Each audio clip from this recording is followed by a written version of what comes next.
Vortex va bientôt livrer son épilogue.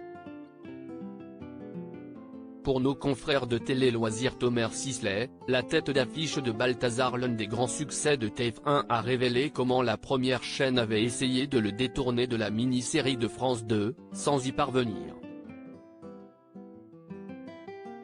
Ce lundi 16 janvier, France 2 propose les 2 derniers épisodes de sa série événement Vortex. Depuis plusieurs semaines déjà, près de 4 millions de curieux se sont passionnés pour l'enquête policière matinée de science-fiction de France 2 écrite par les scénaristes Camille Coisse et Sarah Farkas, sur une idée du roi du polar hexagonal, Franck Tillier. Les téléspectateurs qui se sont pris au jeu vont enfin découvrir qui a tué Mélanie, incarnée par Camille Clarisse, en 1998, et surtout quel est le sort réservé aux héros de la mini-série. Un heureux épilogue est-il envisageable pour les protagonistes du drame? Mélanie doit-elle mourir ou va-t-elle trouver une échappatoire? Quel avenir pour Ludovic, Sam, Parvana et Juliette?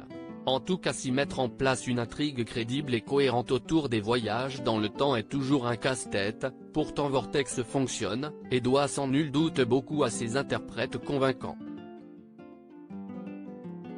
Un choix risqué, loin très loin de Balthazar. Camille Clarisse, dont France 2 pourtant ne voulait pas, est une bouleversante Mélanie, prête à se sacrifier encore et toujours pour le bonheur des siens.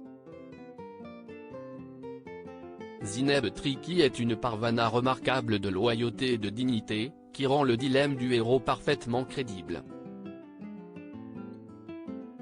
Il n'y a pas, dans ce triangle amoureux, de méchants ou de gentils, juste des âmes piégées dans une mécanique infernale, et qui font de leur mieux avec les cartes qui leur ont été distribuées. De quoi rendre fier Thomas Sisley. D'autant que le comédien révèle à nos confrères de Télé Loisirs qu'il aurait pu ne jamais incarner Ludo. En effet, l'acteur, que l'on retrouvera dans quelques jours dans la nouvelle et dernière saison de Balthazar, a confié à nos confrères, que la première chaîne avait déployé des trésors d'inventivité pour le convaincre de rester et de ne pas faire Vortex. TF1 m'a proposé une tonne de projets pour que je ne parte pas sur France 2, mais c'était impossible de refuser un tel challenge, a-t-il déclaré. L'idée avec Vortex, c'est bien évidemment de faire autre chose que dans Balthazar. Mission accomplie.